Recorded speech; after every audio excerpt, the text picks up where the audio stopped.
I guess there's two pieces of this story. One is just the card in general. So the one of one Victor Wembanyama Prism has been pulled and graded by PSA. Got a PSA 10. That happened, I guess, over the weekend. I was talking to somebody, that works for Hobby Hotline. They said that they do work with PSA, or they work for PSA. I forget exactly off the top of my head, but they said that they saw the card come through this past week. It got graded, and like I said, came back a PSA 10. But the other interesting piece of this is that we have another high-profile card that's been listed on eBay. I would be interested to know, like, because this is like and it's maybe notable that they're listed on eBay, and maybe there are some other ones that are not notable that have been listed and gone through, like Golden or all of these things. But like I said, we've seen a couple of cards recently that have been listed on eBay that I thought were kind of interesting, and I don't know if it's a auction house fatigue or what exactly the reason is. Like, I would be interested to, like, because the thing is, just like, somebody that has this card, if you have the one of one Victor Wembanyama, I feel like you probably do know what you have. I would imagine, especially if you're pulling it and getting it graded right away. I would imagine you probably have a decent idea. You probably have a good idea, especially because if you're getting graded by PSA, there's probably a decent amount of upcharges on this card because of how they do it with their estimated value. Which I would be interested to know how much of fees were there on this card potentially, with it being the biggest card for Wembanyama. I think because there's not going to be any autographs, and because he won't be in like any RPA sets, I would say this is probably going to be his biggest rookie card. I think I forget if it exists. I think it does. The one of one Superfractor Bowman autograph, I think, is also an important card. But I think the shift that is going to have to happen between Bowman and for someone to go to buy a Wembanyama card, to go between Bowman and Prism, I think is going to be a pretty high. It's going to be a pretty big jump. It's going to be hard for people to really accept that maybe the Bowman is worth more. But also, here's the thing: the market is the market, and if the Prism card is worth more than his Bowman card, then that's what the market is saying, that the Prism card is going to be more important overall. Which I don't know. I mean, yeah, sure, you can. Like I said, I accept what happens in the market. Doesn't necessarily I always 100% agree with what's going on, but this card is probably going to be his biggest card. I even think I'll wonder what the pricing will be is compared to the one of one Superfractor autograph. Whenever that, I forget if that's popped up or not. I know that like a couple of the low numbers have popped up. And I think the non-autograph popped up as well, because we did see like the Caitlin Clark came from, I believe, that same set. Her one-of-one Superfractor autograph did sell. Now, that sold through PWCC. That was probably one of the other bigger cards, but that's also a little bit of an older card. So like I said, I'm wondering if there is a little bit of market fatigue when it comes to some of these auction houses. Like, I don't know. I don't know of any big changes that really happened that would have caused something like this. Like, I can't, because I think if there were any big changes, I just would have seen someone talking about it on social media. But like I said, it just does seem like the past. Like the other one was the Bronny, the one of one Superfractor auto for Bronny coming out of Bowman basketball. I think it was like the last one that came out a couple weeks ago or a couple months ago. That one got listed on eBay as well. So, I would be interested if anybody has been selling cards through PWCC, through Golden.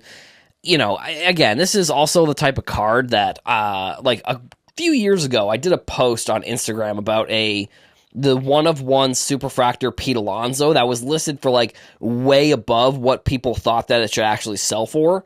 And what ended up happening was, I think somebody messaged me or somebody commented on my post. It was like, yeah, sometimes people just have their eBay listings way too high.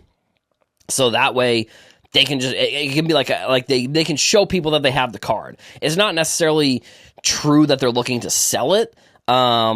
but it could just be a scenario where they want people, I guess, to know that they have the card, which that could be the case for this card. I don't necessarily know if the person is willing to sell it. Like, I've seen people saying it's going to sell for over $1 million. I mean, it is a PSA 10. It is the 1 of 1. Over $1 million, I don't know. I mean, I think, like I said, with most rookies, like any rookie card, I mean, this card specifically, you're probably safer just selling it, just based on, like, Zion had a couple good years, but if you look at his card price, they really have not bounced back that much. And any new rookie really has, sure, they probably have a lot of upside, but the hype of the hype versus the upside versus what you can sell it for, I think are, completely different. And I think, unfortunately, within cards nowadays, the marketing around cards is of the newer players, but if you're getting any of these cards for the newer players, it is probably smarter for you to sell that card, than to hold on to it for any value, because it's just there's such a wide range of, the outcomes within a player's career that for some people, the risk of having the card and the player not panning out may be too high. And if you're somebody like that, then it's definitely worth selling cards like this. And I mean, honestly, it's just what I suggest with any type of new product, with any type of new player. It's honestly probably best if you end up selling the card, because if you end up holding it, who knows what happens to the player. I mean, not to say that John Morant's career is over, but you look at him, he was riding a very high wave. Now, it's not as high as it was anymore, but I guess we'll see with new players as they get into the league. They ride the media pretty high up, especially within cards. But the downfall, I think, is just not worth the upside of holding on to a card like this, realistically. A similar card of importance that we talked about on yesterday's episode of the podcast has been listed a little bit, almost the opposite of what I was saying on yesterday's podcast. It was listed on PWCC. So, yesterday we talked a little bit about some of the cards that were really big cards were being listed on eBay.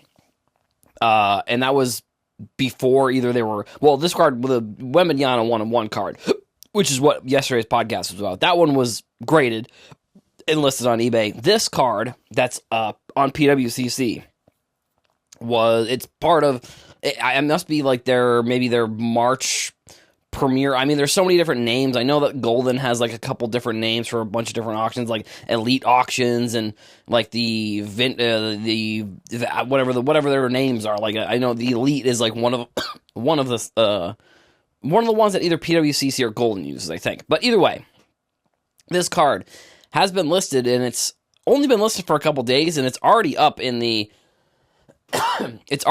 5 figures, which that's not super surprising. I think the card definitely sells somewhere in the 6 figures now. Where it falls will be, I'm not sure, because I don't know if it's going to be closer to like 100,000 or if it's going to be up in the million range. I don't really know, because if I'm going to be honest, I think, with the health of the sports card market, I would say it's from the past few years. It's I don't know. I wouldn't say it's in an all-time high. It's much stronger, and I think when I use the word stronger, I think it's just more not as reactionary, which I think is the biggest thing that makes the sports card market that we're in right now, I think, a better one than we were in a few years ago. Now, obviously, a few years ago. Also, these are all words that are sort of subjective, because better, I mean, if we're saying better as you made more money in the sports card market, you probably like the old version that was a couple years ago versus this one, where it probably is a little bit harder. But I think I'm still getting a gauge on each of these cards. I feel like adds a pinpoint in like a graph almost to like where the market is going in a way. Like, we have the Wembanyama card that's on eBay. Whatever that ends up selling for, I think that's going to be sort of a benchmark card that gets sold. And I think this card is also similar, which I think that it changes depending on how you look at it, because I think the cards from this year and vintage cards are almost two different types of conversations. I think vintage is in a good spot where, it's up from the pre-COVID levels of where prices were, but it's definitely down from, the peak of that. Now, modern cards have done something similar, where the modern cards during the peak of the sports card market a couple years ago, those were mainly just going up, but they were the ones that I think came down, I think probably the hardest, like the baseline levels of a lot of those COVID level, or time period modern cards and just modern cards in general. So I think those two types of markets, are almost different buyers as well, which I think is maybe the other piece of this that maybe people underestimate when they're comparing the sports card market in general. I just think that I almost feel like within each, I don't know if you would call it niche, or within each area of sports cards, there's a different type of buyer that's buying all of these cards. So the person that would be, and I think this is a good example, the person that would buy the one-of-one Wembanyama would probably, or will probably be interested in this Bronny James, and shoot, actually, now that I'm thinking about it, I don't know if I mentioned the card that I was talking about. That was the other card that was listed on PWC. It's the LeBron James Superfractor autograph, or the one-of-one autograph from Bowman Basketball this year. Now, I think those two buyers may be similar, but somebody who is buying either of those two cards is definitely not in on like any of the mantle sales that we've seen, or is as interested. I think the buyer looks very similar, but I don't know. I mean, if you are buying, like I said, one of these modern cards, I feel like if you're buying one of the modern cards or buying one of the vintage cards, you're obviously sort of gambling in a way where you're, in theory, if you're looking to buy and sell. If you're looking to collect, then this is kind of irrelevant. But if you're looking to buy and sell, I think that you're looking at, like, a vintage card probably has a steadier floor, like where you may see some increases, but it may take a while, where modern, you may see very quickly an increase in the price in the card, but then as quickly as there's that increase, you're going to potentially see the decrease. And although it probably may be around the same price, with some of the modern cards, you really also have to take into account, like, how is the player playing on the court? Now, LeBron James, it's a little, obviously that card is going to be a little bit different, because you know who LeBron James is. I don't necessarily the only way that I could see, like, based on where I think the card will sell for, it will always be the first LeBron autograph back in a Topps product for forever, obviously, because he had that exclusive with Upper Deck. But I think the only thing that can really happen with this card is that Bronny goes to the NBA and plays well, and then it goes up in value, because I think right now a lot of people are down on Bronny, which I think is a little bit, I think it's interesting, because it feels like people's commentary on Bronny is, like, dismissing the fact that he, like, had a heart attack during the last summer, like, when he was training for the season. Like, it just seems weird to me that people are really being like, is Bronny not that good right now? Like, and I get that Bronny is going to get the headlines, but it's like, I just feel like people's commentary on him is very interesting, especially just, he did, I think, decommit from this next year's draft, if I'm not mistaken, because from what I saw, people on, like, ESPN were already switching their draft boards and taking him off the draft board, which is, I don't think he's ready for the NBA whatsoever. Another year in college probably makes sense for him. So, I don't know. That means that there's also, if that happens, there's also now a potential that we will be getting another Bronny James LeBron autograph in next year's Bowman. I mean, I know that, at least for right now, Topps or Panini is still the one making basketball cards, which Panini never had any LeBron James autographs in it, and LeBron has his exclusive. So, LeBron with his exclusive probably could just say he wants to be in whatever product, and Topps is going to figure out a way to put him in there. That's what I would guess. There's probably something there where, if they get a LeBron auto or they get another one, they probably can make a product around that autograph potentially. And even if it's not a basketball product, I think they could still put him in there. But that means if Bronny comes back for another season, next year's Bowman could have another one-of-one in there.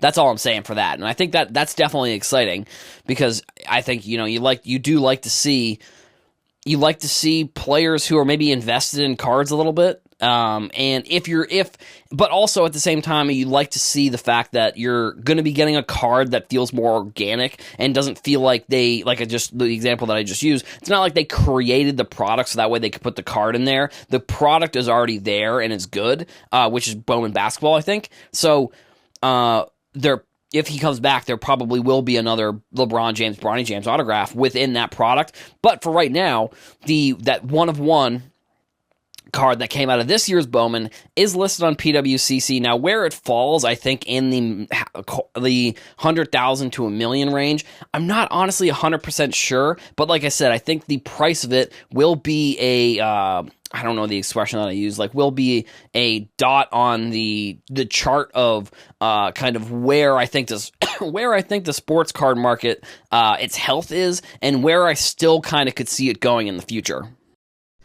So I think we can probably pretty confidently say that the NFL rookie quarterback class from the 2021 draft may be the biggest busts that we have ever seen.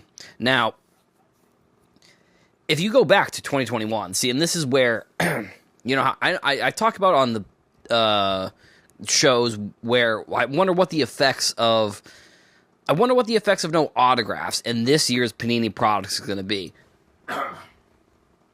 But I do wonder also, how much of an effect will the fact that the 2021 quarterback class has Trevor Lawrence. Trevor Lawrence ends up being like the fourth or fifth or sixth best quarterback in the AFC, and then you have Zach Wilson, Mac Jones, Trey Lance, and Fields. And I mean, Fields is the craziest part about this all is that Fields almost feels like he has more of the most upside of any of the quarterbacks, and I've always kind of thought.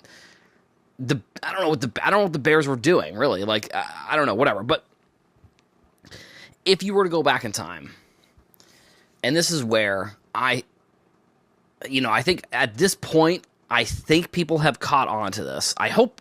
Well, I mean, I guess maybe not. We haven't really seen. But if you were to go back in time to 2021, 2022, when those five quarterbacks, and then I believe from that same class would be Brock Purdy. I forget off the top of my head which, he must be 20, he could be 2022 potentially. Yeah, well, either way.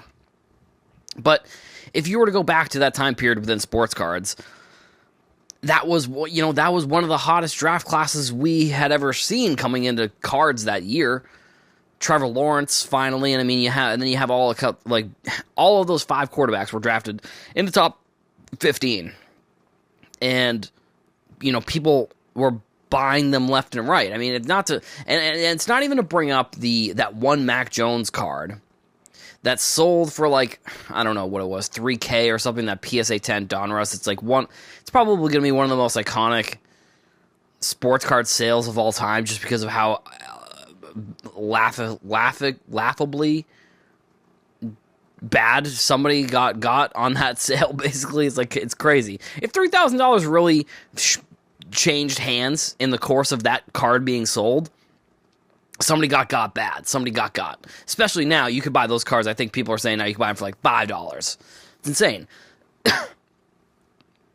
And yeah, it's one of the biggest swings I think we've seen for any card, really. Like I said, you just go back to that time period and remember that's what everybody was doing with basically all the quarterbacks. And Mac Jones was close to the top because he's on the Patriots or whatever.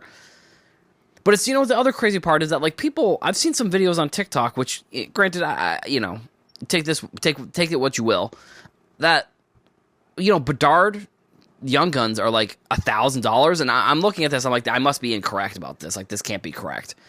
And I've seen people be like, "Were you going to buy them?" It's like, no, don't buy them. Don't buy the card. It was an odd video, if I'm going to be completely honest, because I've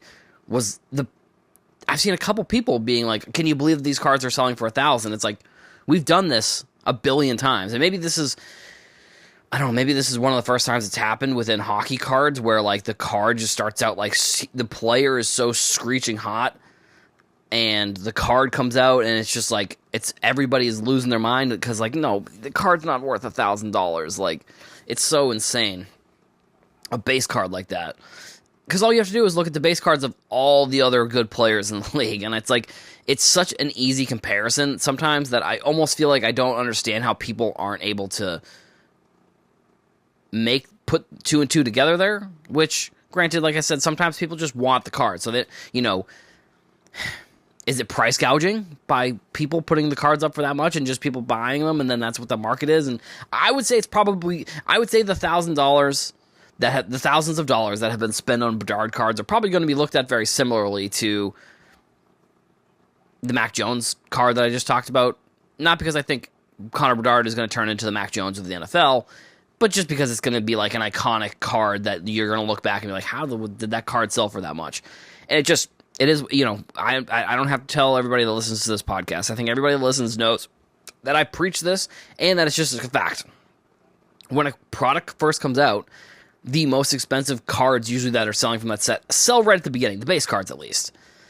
Some of the RPAs and whatever, those are probably going to sell a little bit more. But like the base cards, when they originally get put on eBay, they're more expensive than when it's just a couple weeks later, realistically. So it's crazy. And I also think there's going to be a ton of Bedard cards as well. I don't know. I just think that the fact that I think they probably made a ton of product this year, Upper Deck did, for Bedard. And I think, I don't know, smart business move. I mean, I've talked about them changing the configuration, which I don't love.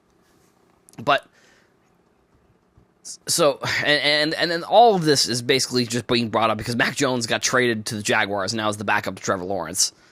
And, let's see, and Russell Wilson signed, Kirk Cousins signed. I mean, I think he had some interesting moves within the NFL, and I would be,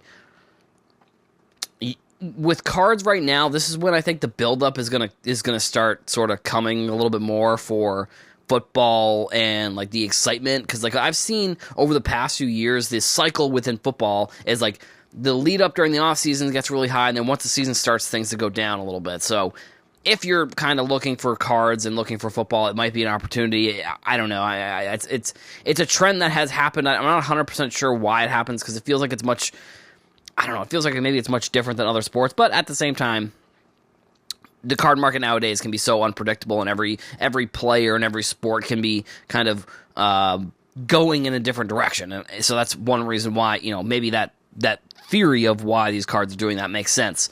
But I mean, I don't know. Like I said, if you're looking to buy some of those football cards, like it might just, honestly, football might even be without the autographs. It might just be worth just like buying boxes for football, and because I just feel like these cards are just so expensive for football players, which I guess it's a quarterback thing. But that, I don't know. These are the cards, and I think I saw an interesting post, and here's where I'll wrap things up. I think I saw like Sports Card Nation or something. Obviously, those are some Boston guys, so they were saying that they invested a bunch into Mac Jones, and I don't know.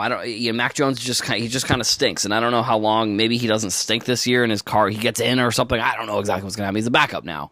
It's crazy.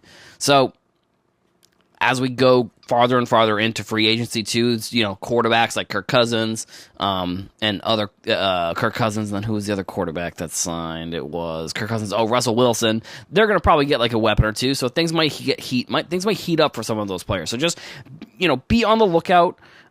If you are, in the card market looking at quarterback cards, just be careful with what you're buying, because obviously right now all of those cards and all those players have probably some of the most attention they're going to have throughout this offseason, and then going into next season potentially as well. So PSA put out the images for both the black Victor Wembanyama 1/1 and the shimmer black 1/1. Apparently both of them were in the PSA offices at the same time, which I think that's pretty crazy. I mean, these are two of probably the best cards for Wembanyama, other than, I think, like the Nebula, I'm pretty sure is I forget if the Nebula I think is also 1/1. I think it's also labeled 1/1 as well, like stamped. So, there's still, I guess, one more one of one, and Wembanyama, I suppose he's probably the most popular player from this draft, so, like, we're probably going to see his cards the most with a lot of this coverage. I know that this year, Chet Holmgren is a rookie, but that's also because he got hurt in the preseason last year. His rookie cards are in last year with, like, Jalen Green, I believe. He's another player that's in that draft class. But the two Wembanyama cards were in the PSA offices at the same time, which I think, I wonder how often stuff like that happens where, like, I would love to have been the face of the person who kind of got to announce the news and, like, to see the reactions, because, like, like I said, those are two of probably the most historic cards for at least this year's products, for sure.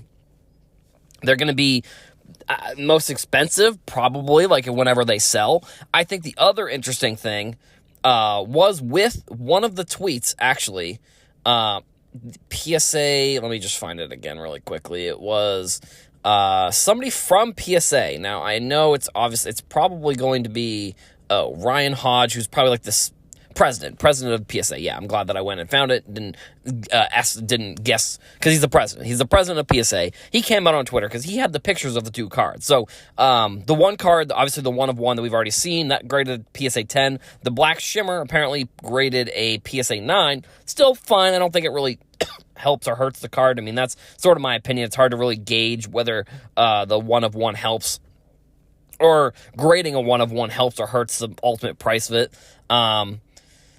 But I think it's very interesting that Ryan Hodge from PSA had to kind of put out a little bit of a statement about the one of one, the Wembanyama, the regular one of one, because if you watch the video of the person that got it submitted, he shouts out, I don't know exactly which tense you would say there for that, but he gave a shout out. Maybe that's what it would be. He gave a shout out to Kurt's Card Care, which is, Kurt's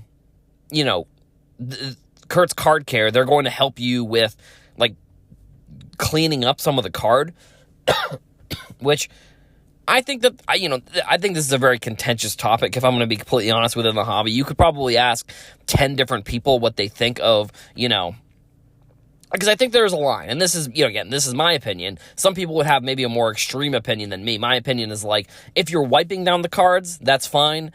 Other than that, I would say you're really, I don't know. I don't think that's above board. I think, obviously, trimming, that's not going to, like, that's not even close. Like, that's not even, that's not even in the question. Obviously, that's bad.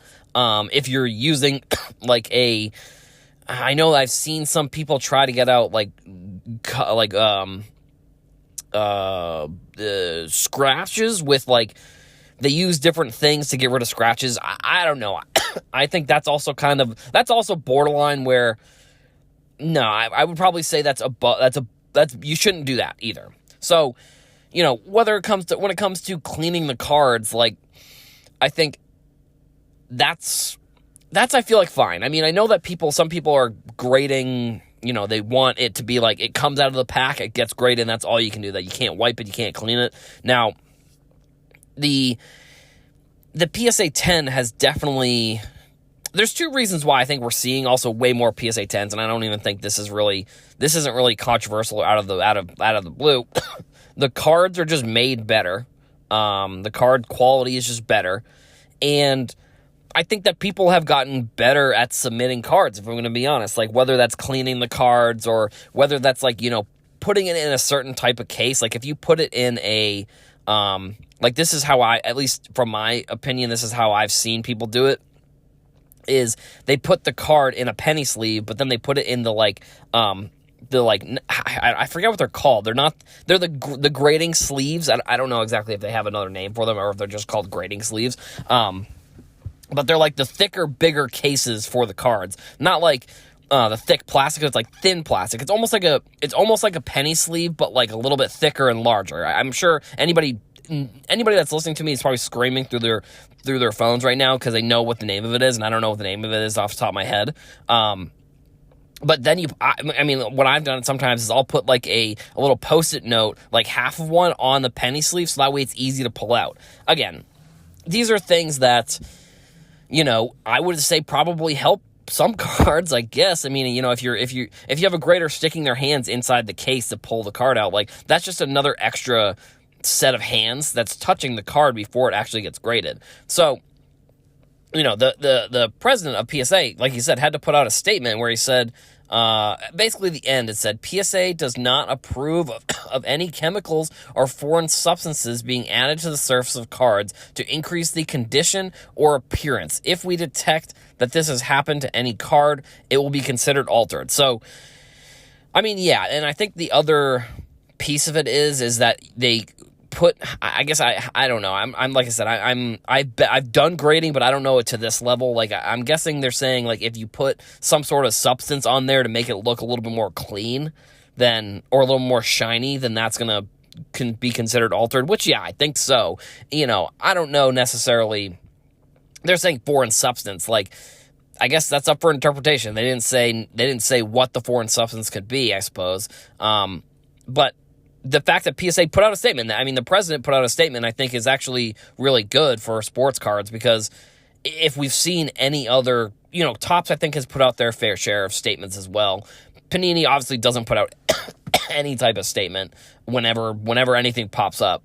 But that's where I think it's going to be important for sports cards going forward, just to have the knowledge that a company will at least say something about an issue that's going on, because I feel like we've gotten to an age where, yes, social media has gotten so large and companies have social media, but they almost don't use the social media in the way that would be like helpful for their company. For example, putting out statements and stuff along those lines.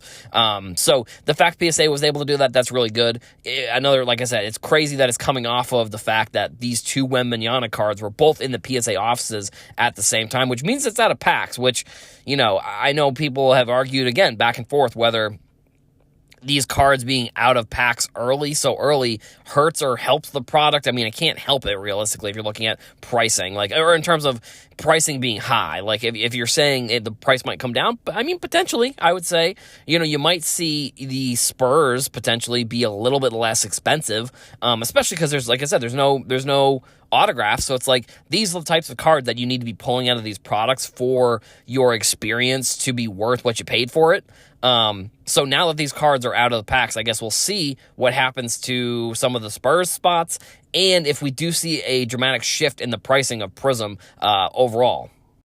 As they do most weeks, ComC put out they put out on Twitter, X, whatever you want to call it, the top 5 best sellers for the 4 major sports: baseball, basketball, hockey, football. Yeah. And I'm going to talk about MLB today because we're in spring training. It kind of snuck up on me a little bit. If I'm going to be honest, it's probably because the Red Sox are just they are not in a good spot here. So maybe I just haven't been paying attention to baseball as much.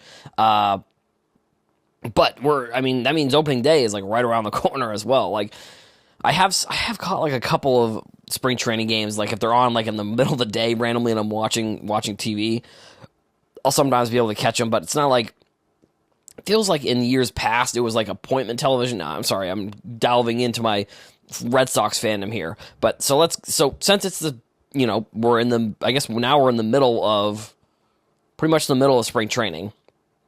Here's what we had for the top 5 MLB sellers from last week on ComC. So I'll start with 5. So we got Ronald Acuna, number 4, Aaron Judge, number 3, Bryce Harper, number 2, Shohei Ohtani, and then number 1 is Mike Trout. I'll kind of talk about a couple different things here, but like something that is very interesting is that as like average as Mike Trout has been over the past, obviously because of injuries and then just kind of, not being the superstar that I think, or not really, I don't know. I mean, he's good, obviously, and he's one of the best players in the league. He just has never had the playoff success, and I think people are maybe accepting that he never will, which is why maybe you're seeing some prices come down a bit. But then also you look at this list, and Trout is number 1 of sellers. So that's an interesting, I don't know if you call it a phenomenon or what you want to call it. I mean, people are obviously getting excited for the season, so maybe it's a lot of like, people buying Trout potentially, getting ready for the season. Another cool name, I mean, Shohei Ohtani, I feel like Shohei Ohtani would be number one, so there really isn't even much to say about his cards, honestly, because, like I said, I would imagine he'll be number one for pretty much the whole entire season. Like, I don't know if it may even be like a situation where he's number one and then Trout will be number two potentially, or if Trout drops off, I just don't see how Shohei Ohtani isn't like number one on a lot of these like seller lists of even just all sports in general. I'd be interested to know where these names fit into column C, like of all the sports, if you were to rank all five of the sports or all four of the sports, put all five of the players and rank them. I wonder where these MLB players rank amongst some of the other sports. So then number 3, Bryce Harper, another player that has had a very interesting second half of his career here. Like, was so phenomenally good at the beginning of his career, but felt like, I don't know, he wasn't ready for the spotlight or something. So now that he's in Philly, I think he's absolutely dominated the spotlight. And I think it's been great for his career to kind of come in and play as well as he has. So him being a number 3, not super surprising, because he also is like, one of the, like, he also had a ton of cards created throughout his career, kind of similar to Trout, where he's in a lot of sets, and throughout his career, he's been in a lot of sets. Now, number 4, Aaron Judge, I think his name is interesting as well. Like, Yankees getting a bunch of players, getting, Soto, getting Juan Soto. I mean, that's insane.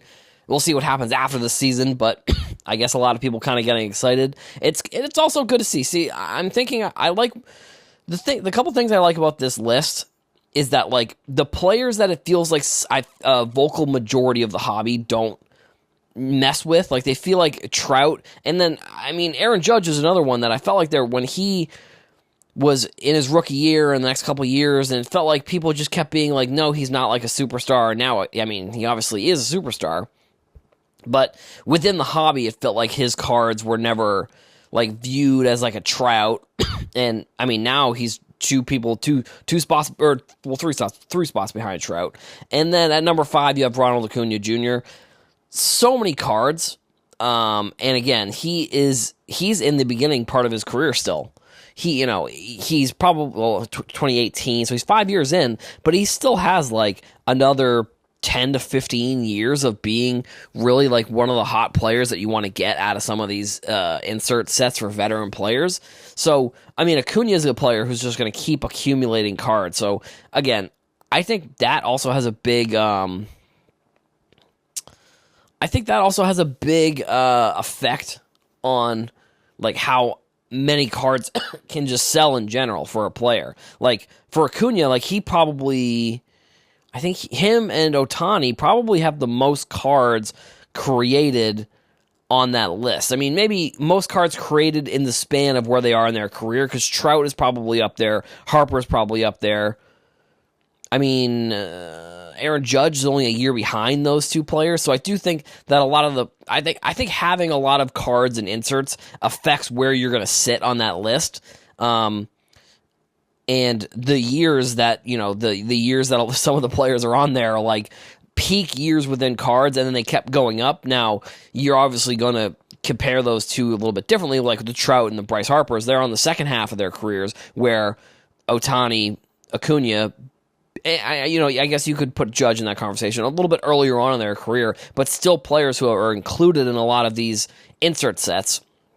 So, I'll be interested to see how that list changes from time to time, from week to week, I guess, because, it comes out every week. So it's going to be interesting to see how that list changes throughout the MLB season. I would imagine Ohtani gets up to number 1, probably stays there for most of the season, especially if he's going to have like a crazy, like, season there with the Dodgers, Betts, Mookie Betts going there, obviously that's where he's been there, but now he's thriving, which is, that's good. I'm glad that he won championships with Boston, so now if he goes and does that with LA, I suppose that's okay. But Shohei Ohtani, that's probably my prediction for this upcoming season, is Ohtani will probably be the highest seller Trout will be in that conversation. I would be interested to know if they flip-flop.